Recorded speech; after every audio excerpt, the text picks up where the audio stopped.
Good morning, everybody, and thank you for being here. I'm certainly glad to be here with Speaker Shekarchi and President Ruggerio, they've been very strong partners throughout the time frame that I've been governor, and I appreciate their partnership and their leadership.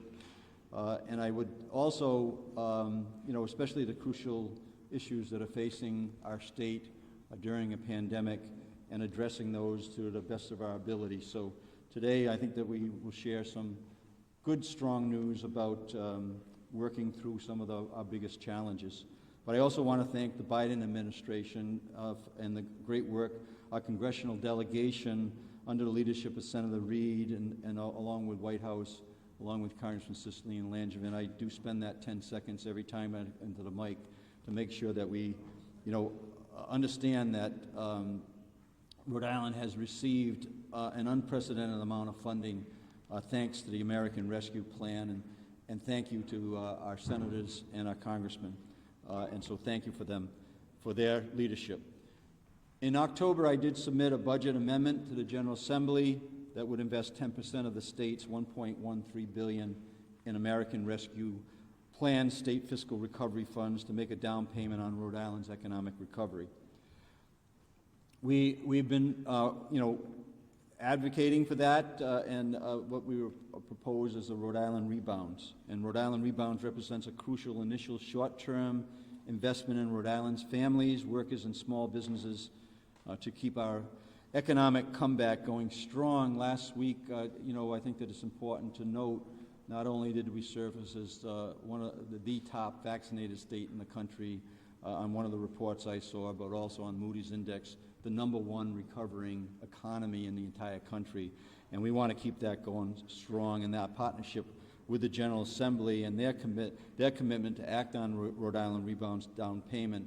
We really are thankful to the Speaker and the Senate President, who will speak more about that issue when they address the media today, and our guests are here in the state room, and when I do turn it over to them. But I do want to recognize also in the room the reps and senators that are here, along with Lieutenant Governor, Secretary Jones, Secretary Pryor, and members of my cabinet who have been out in the community meeting with stakeholders and highlighting just how crucial it is for Rhode Island to make these investments now.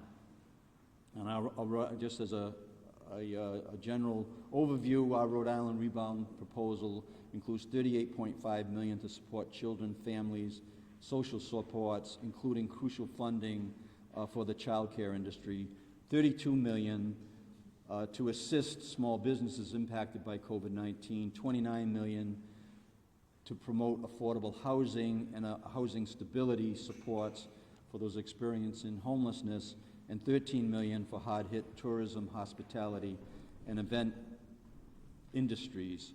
We know that's a down payment, that's a start. And we'll be working with the leadership, our President, and as long as our Speaker, to continue the momentum that we're experiencing right now in the state of Rhode Island. So I want to thank representatives of the small business and hospitality industries that are here with us today, the Small Business Coalition, the Rhode Island Hospitality Association, and the Ocean State Coalition. Once these funds are passed, we will need all of your help to make sure that we maximize the benefit that we know that we need to make happen. And I know that leadership that has come from those three groups and other groups in the state are going to be able to be our partners to work through those in a real fast way to get those dollars into our communities. All 39 cities and towns need help right now. In addition, the Speaker, the Senate President, and I also have pledged and add an additional $6 million to address growing child care needs. This was very important to both the Speaker and the Senate President, and I agree. I'd like to recognize Beautiful Beginnings, who is here today representing Rhode Island's child care industry.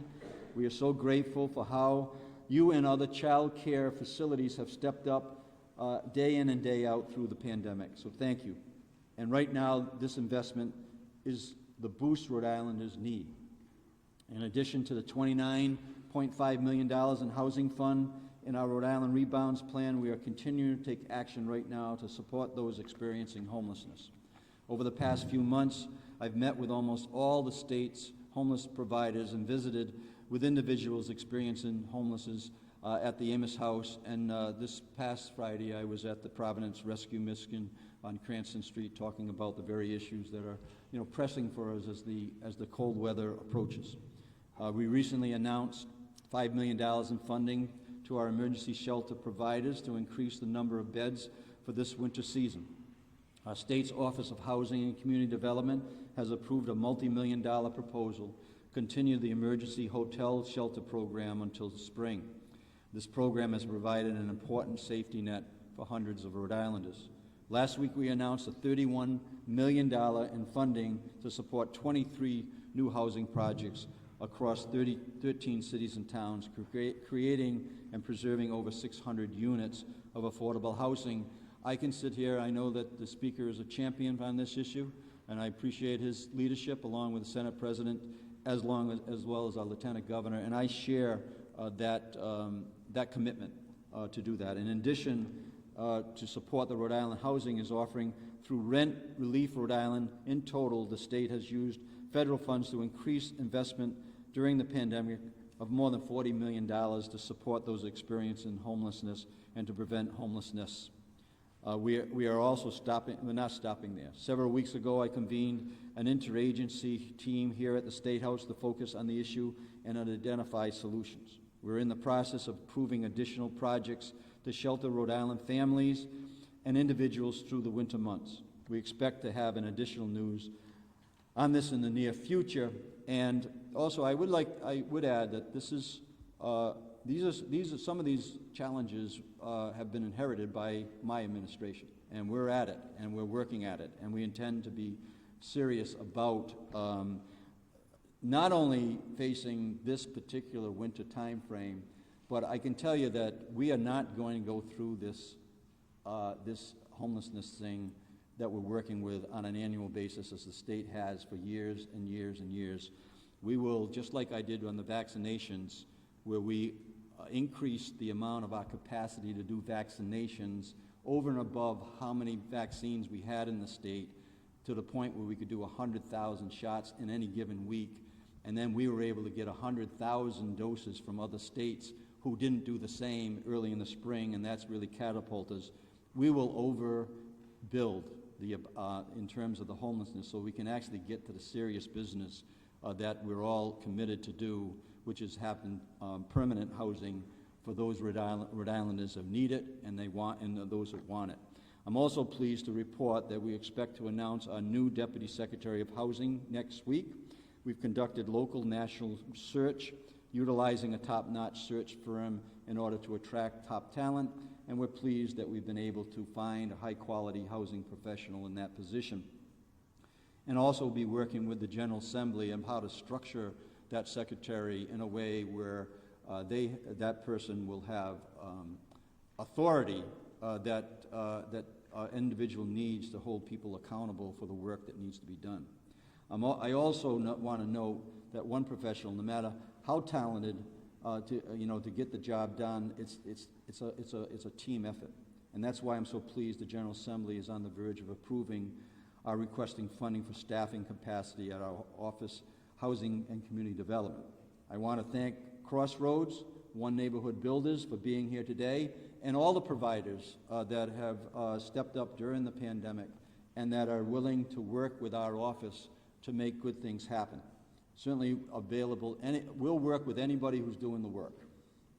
We'll work with anyone who's doing the work. There is so much more work to create a truly strong housing system in the state, and I look forward to working again with the General Assembly leadership and our partners in the community to provide the affordable housing we need and to prevent the homelessness issues that we deal with on an annual basis. The pandemic has created significant challenges for our home and community-based service providers.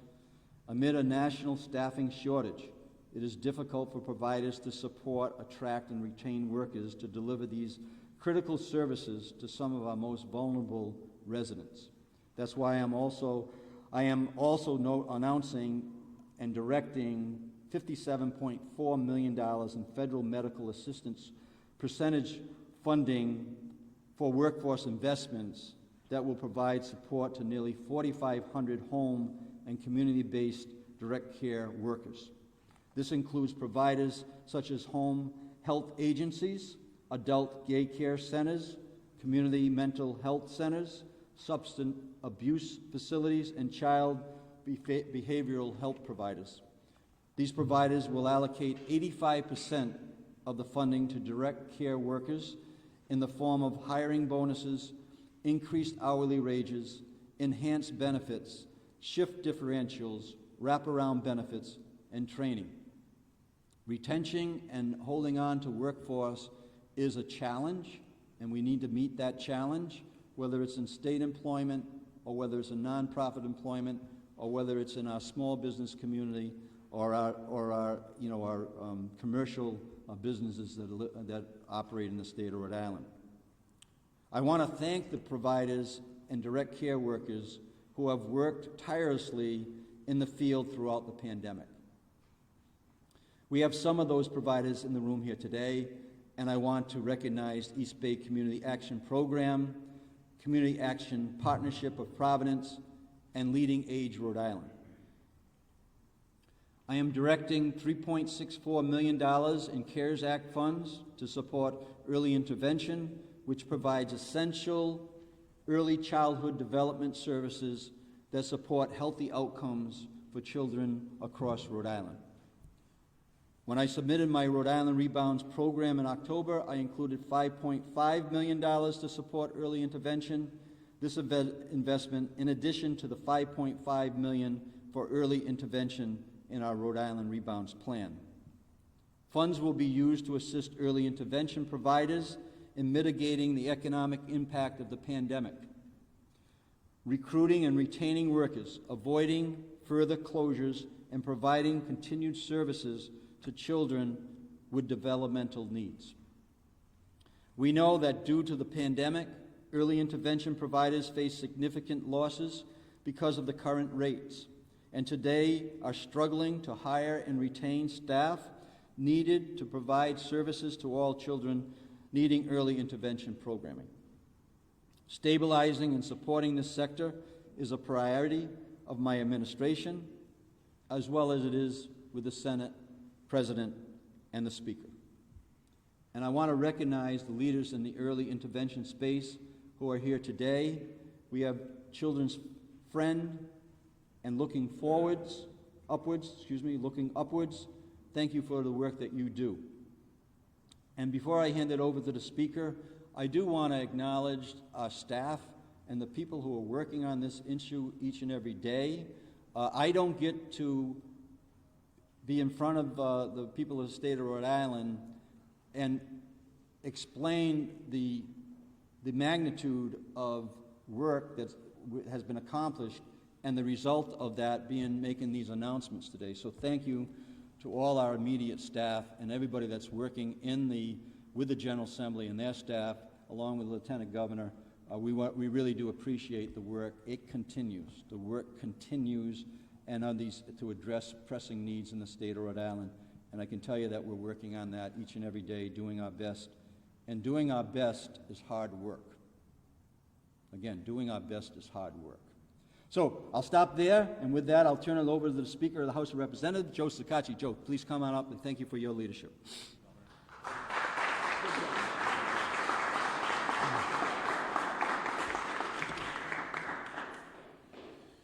Thank you, Governor. It's a pleasure to be here. Good morning, everyone. It's a good day for Rhode Island, and it's certainly a good day for a lot of the people who are going to be benefiting from our actions that we take today. I want to begin by recognizing my colleague in the General Assembly and a good friend, Senate President Dominick Ruggerio. He's a good friend for many years, and it's through that collaborative effort that we were able to get a lot of things done, and we're just getting started, ladies and gentlemen. And I want to thank the Governor. I want to thank the Governor and his team. I want to start off with where he left off, which is there's a lot of hard work that brought us to today. I want to certainly recognize my policy people, my communication people, my legal people, everybody who's worked hard on the House side, and of course the House Fiscal Office as well. I want to recognize our Chairman, Marvin Abney, who does a phenomenal job, and I'll talk about that in a minute, and of course, my partner in the House and good friend, Chris Blazajewski, who's been by my side helping me. Today is a good day because we are announcing that, as the governor said, the amount of money that we have received and been approved, and to the governor's credit, he was able to get approved the FMAP, and that's a significant amount of money that's available right now. Some of that money can actually be used retroactively to bills and expenses from November 1st. So thank you, Governor, and your team for not only getting that done, but getting it done and approved and out to the people. The governor spoke early about the effects of the pandemic, and it was through the efforts of the House Finance Committee that 60 days ago, or less than 60 days, the governor submitted his supplement budget. We had numerous hearings. They were open. They were transparent.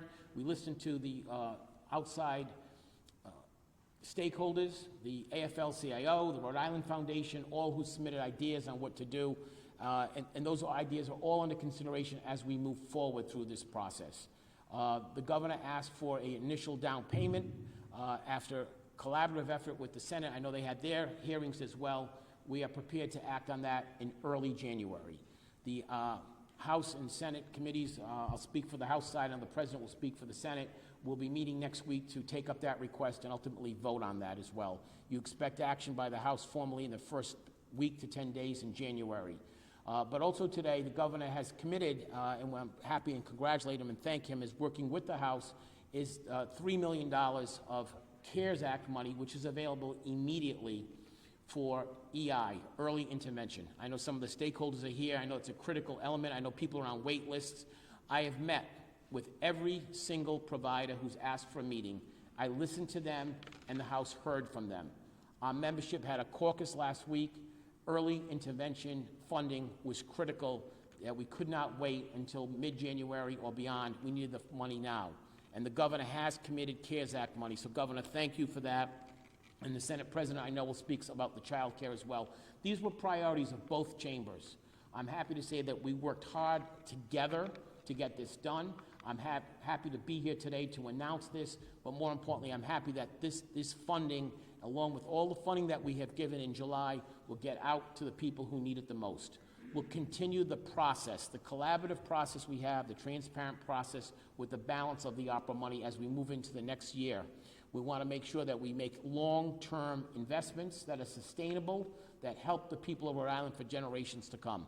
I also want to give a shout out and a thank you to our congressional delegation, because without strong, unified support by Senator Reid, Senator Whitehouse, Congressman Langevin, Congressman Cicilline, we would not be getting this money from the Biden administration as quickly as we have received it. Thank you to them. And as, I have nothing else to really add, except I would like to introduce my good friend, the President of the Senate, Dominick Ruggerio. Thank you, Mr. President.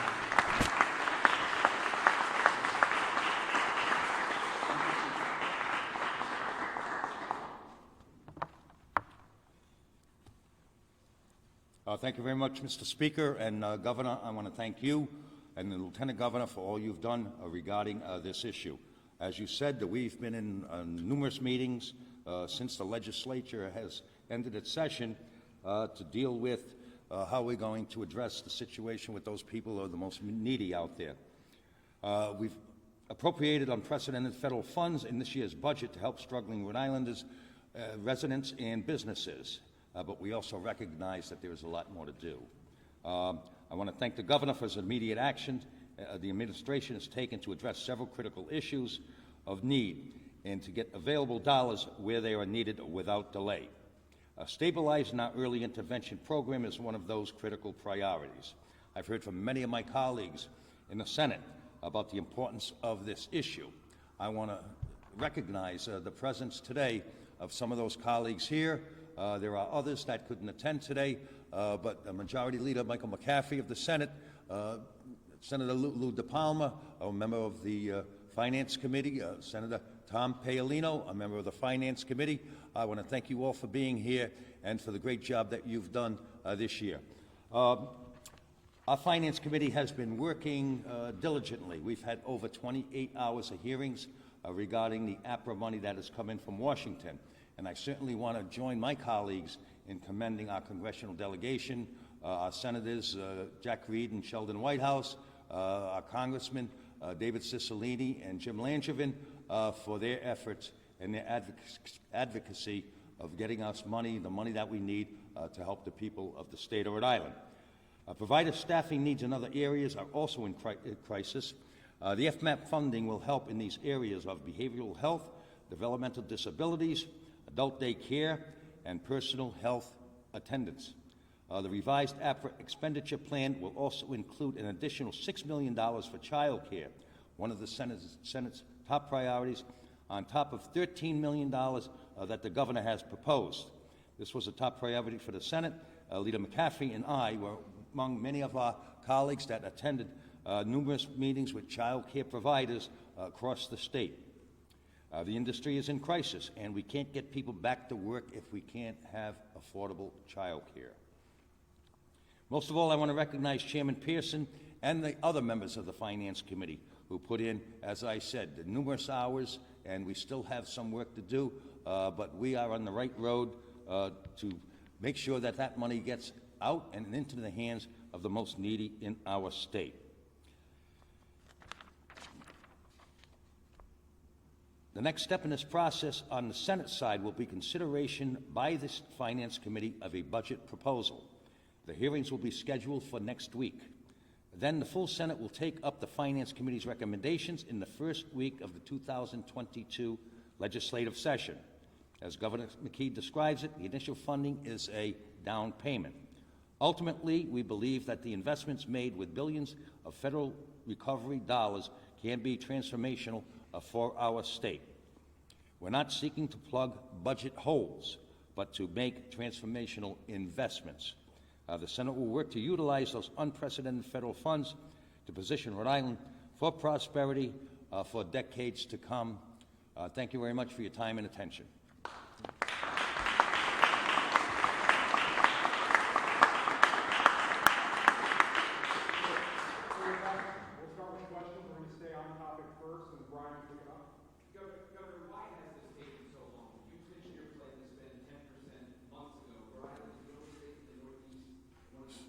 In the country to get this money out the door. Service providers that we've talked to say they need it. Why has this taken so long? Yeah, so I'm certainly not going to focus on that. The timing, we did our job. The General Assembly did their job. They wanted to make sure, and I think rightfully so, they went through a process that they felt as though their membership really wanted to get involved in, and I encouraged that as well. We made a commitment, my administration made a commitment that the funds that came in from the federal government, that we were going to work together as partners in the General Assembly. To do that, I think that we've got it right, and it takes time sometimes to get it right. Speaker, just to follow up, could you answer that question as well? I think you told me in September when the governor first pitched this plan that plenty of money had already gone out the door in previous rounds of federal funding. That's You still believe that's the case, and why has it taken so long from the General Assembly? I disagree with you. It hasn't taken long. We've had a $100 million request. We did it in less than 60 days. This is public money. This is a process. You don't just back up to the State House and we hand the money out to you. It's an open, transparent process. We have to have hearings. We might want to make sure we're doing it right. There are guidelines and regulations of what you can and can't spend it on, and it's a process to go through.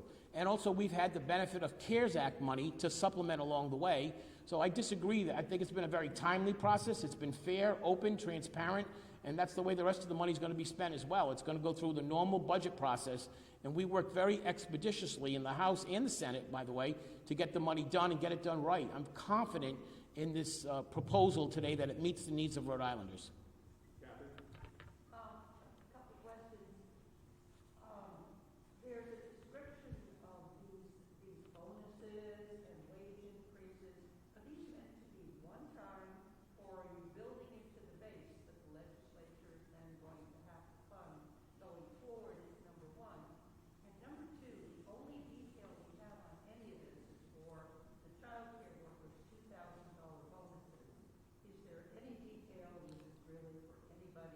So that will be answered at the hearings next week. When we vote on it, it'll be a little bit clearer. We're continuing to work very hard on that, but we'll spend the money with what's allowed under the guidelines of the government.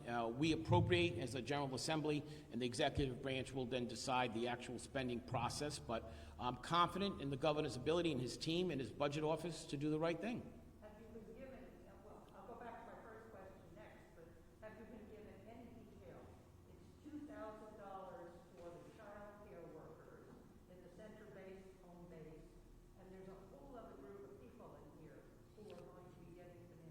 So I don't have those particular details of who and getting exact amount and how much.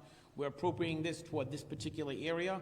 We'll let the department directors do that, and the House, Senate, and gubernatorial fiscal office give you those answers probably next week, Kathy. What about the sustainability?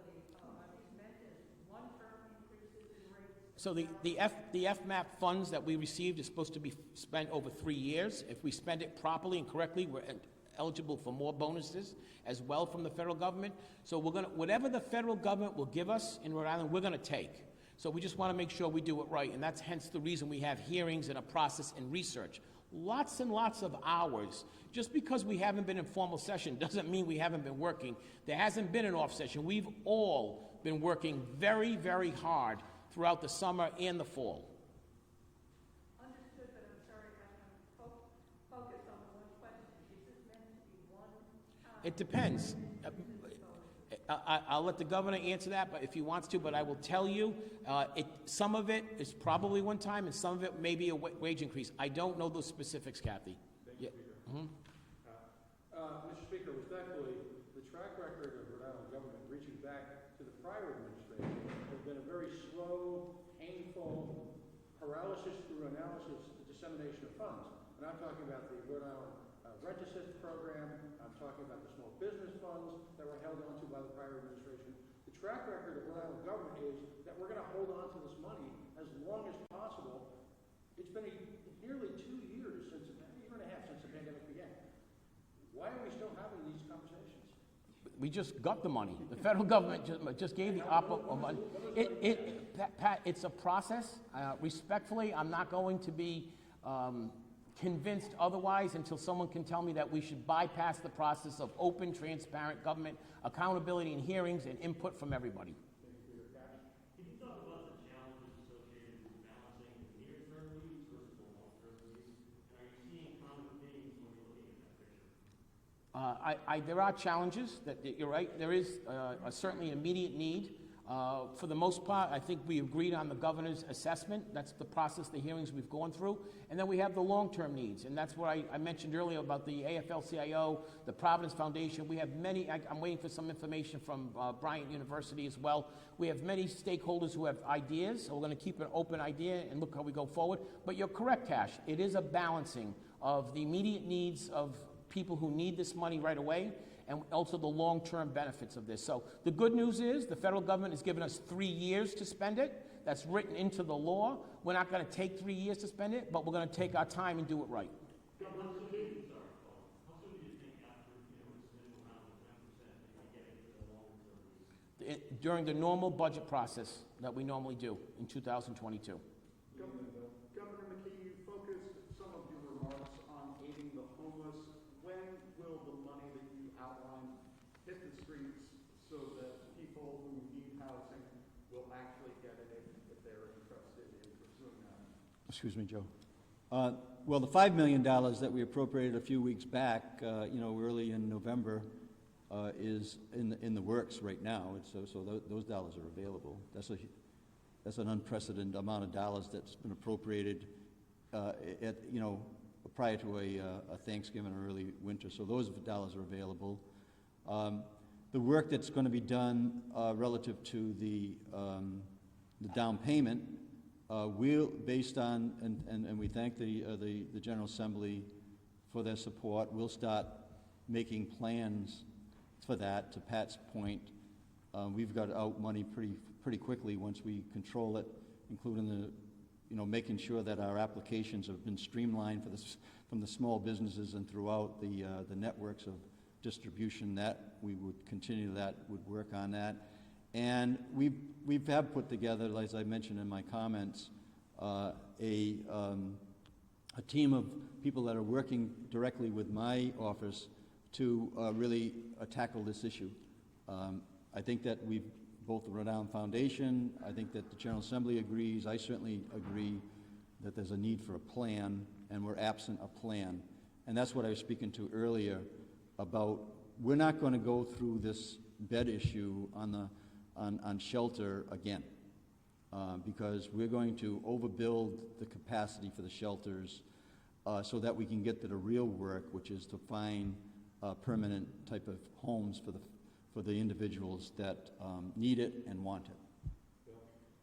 Speaking to that, the Rhode Island Foundation and other community advocates are calling the homelessness or housing crisis the number one issue that all our Rhode Islanders are facing. Do you categorize it as the number one issue facing the state right now, and whether we're not going to put a dollar amount on that or just assess it in that type of category?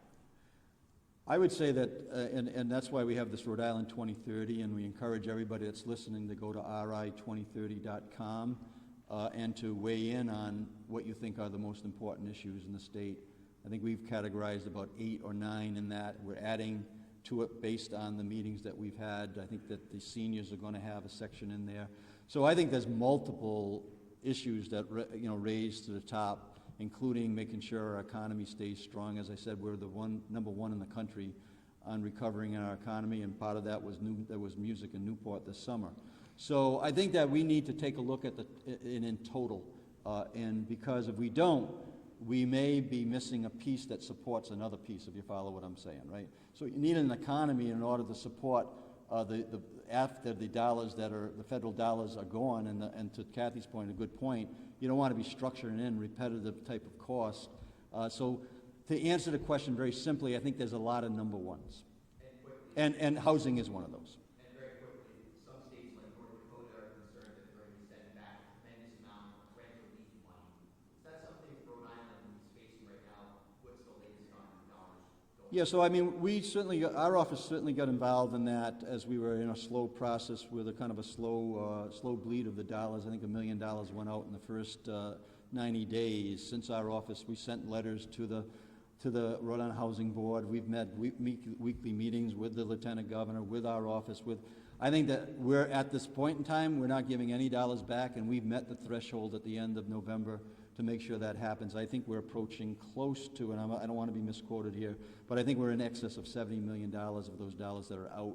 I think we needed to get $65 million out in that range to make sure that we kept pace. Our intention is to hold all the dollars we got. I agree with the speaker. Whatever we get, those are our tax dollars. We want to keep them in Rhode Island, and we're doing everything humanly possible to make that happen. We have time for 2 questions. Brian?